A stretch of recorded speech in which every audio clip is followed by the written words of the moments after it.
Giro pelos clubes cariocas. Mesmo sem jogos por conta da data FIFA, a semana foi intensa para os times cariocas. No Flamengo, novidades na área. Depois da apresentação de Alexandro, foi a vez do argentino Carlos Alcaraz conversar com os jornalistas pela primeira vez desde que foi contratado. Ele já havia estreado com o manto rubro-negro no último fim de semana diante do Corinthians.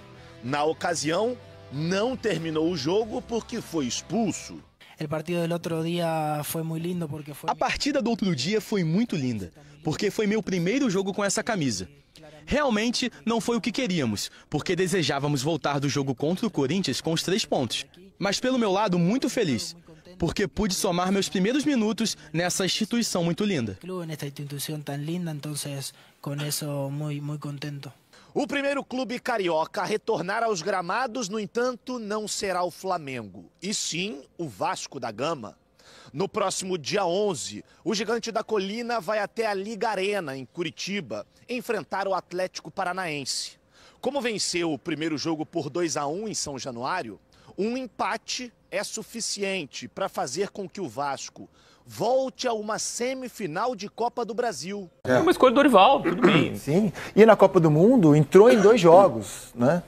Assim, não é que assim, deixou saudades. Tinha que ter jogado mais. Tinha que ter jogado mais. Eu não tinha essa sensação. O Pedro estava, se você fizer uma relação dos 3 melhores jogadores do futebol brasileiro na temporada, o Pedro está nela. Com certeza. Os 3, eu não estou falando de 5, não. Com certeza, 3, melhores, regulares. O Pedro está nela, entende? Sobrevive a todas as oscilações do Flamengo, simples, o Pedro sobrevive. Ele está num nível... Estevão, Pedro e Matheus Pereira. Sim. São os 3 grandes jogadores da temporada aqui no Brasil. 2 deles foram convocados. Luiz Henrique. Luiz Henrique. Vamos aumentar para 4? Luiz Henrique. Então, 3 dos 4 convocados. Luiz Henrique ocupa a vaga que era do Júnior Santos antes. Era o Júnior Santos. 3 dos 4 convocados. Matheus não foi. Assim, o impacto para o Flamengo é muito alto. É muito alto. E ele gera uma apreensão por causa da longa má fase do Gabriel. Então a apreensão aumenta porque você imediatamente... Porque se o Gabriel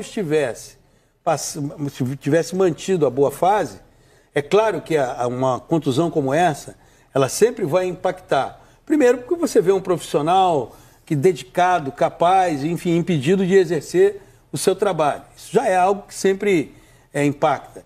E segundo, pelo tamanho que esse jogador tem na atual temporada.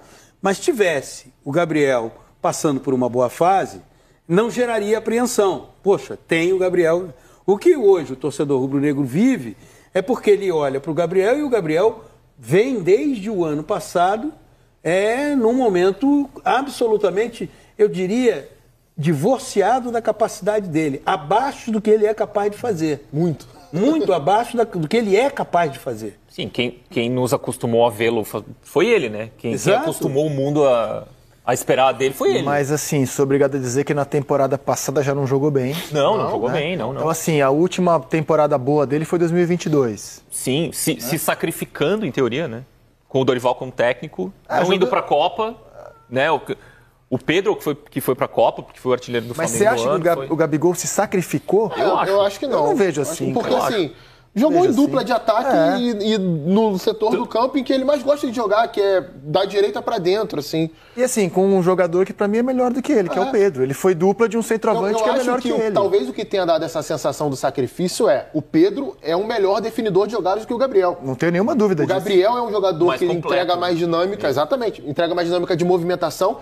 Talvez ele até consiga se colocar mais vezes em condição de marcar pela movimentação dele no auge que ele apresentava. Por isso eles funcionaram bem como dupla. Exatamente, um complementava o outro. Exato. Né? E não era assim uma questão, o Gabriel tá, por exemplo, descendo até o lado da área do Flamengo para marcar o lateral. Isso não acontecia. Como no Santos, ele jogou com o Ricardo Oliveira, também um definidor de jogadas à época superior ao Gabigol do Santos. Mas assim, o impacto do Pedro na temporada, cara, Pedro marcou 30 gols em 43 jogos do Flamengo na temporada. O segundo artilheiro do Flamengo é o Bruno Henrique, que marcou 8. O Arrascaeta é o terceiro com 7. E o Gabigol está lá embaixo nessa lista. Ele marcou 4 gols em 24 jogos. Ele está empatado com o Léo Pereira.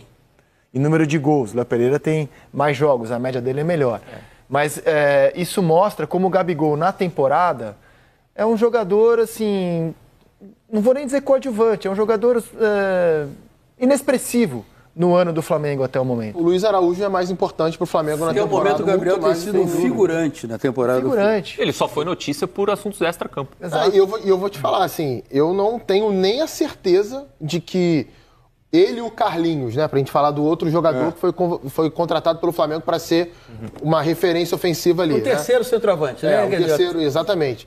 Eu não tenho certeza que, dependendo do jogo, o Gabigol seria a escolha do Tite em relação ao Carlinhos, dependendo do jogo. Porque se a gente olhar as características... Eu acho que a escolha seria o Bruno Henrique no momento. Eu também acho. Só que sem o Cebolinha, o Bruno Henrique vai ter que jogar... Mas agora chegaram o Michael e Plata, né? Mas o Michel tá machucado. E não é o mais confortável. O Michel tá machucado. Se você tivesse o Michael hoje, digamos, o Flamengo vai jogar nesse fim de semana... Semana que vem, joga com o Bahia. Não, tudo bem. Semana que vem com o Bahia, Copa do Brasil.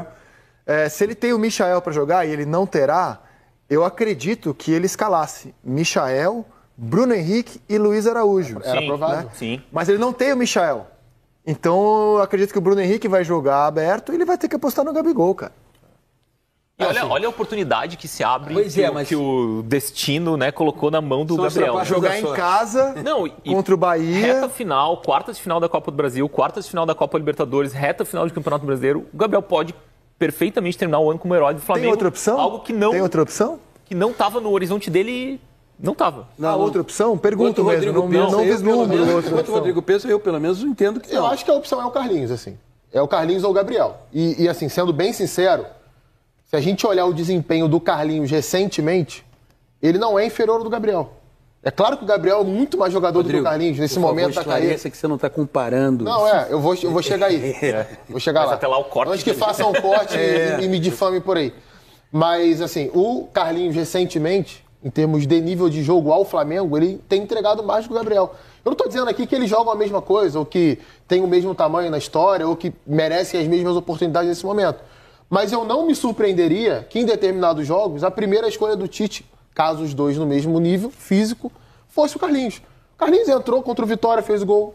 Entrou contra o Atlético Mineiro, fez gol, jogou bem os dois jogos. O Gabriel, se a gente olhar recentemente, qual é a boa atuação que ele tem no Flamengo? Recentemente? Nenhuma. Todos os argumentos do Rodrigo... O jogo contra o Fortaleza, ele entrou bem e tal, mas é tudo assim, entrou bem, final de 15 jogo, minutos, 10 minutos, rival cansado, numa Todos atuação consistente assim. Todos os argumentos do Rodrigo eu considero absolutamente precisos. Mas eu entendo que na ausência do Pedro, o Gabriel é o titular. Concordo, eu sei essa visão do Rodrigo, que tem um componente ali muito da tática, da questão do que o Tite pode observar, o que o Carlinhos vai me dar nesse jogo, mas assim, uma questão de percepção, acredito que contra o Bahia, semana que vem, não sei se o Gabriel vai estar recuperado já da lesão. O Gabriel está treinando. Então, assim, em tese, assim, fisicamente, ele está no campo. Se ele já estiver recuperado... Sem ritmo de jogo. Fosse eu, o Tite, e aí aquele parente, ainda bem que não sou, fosse eu, o Tite...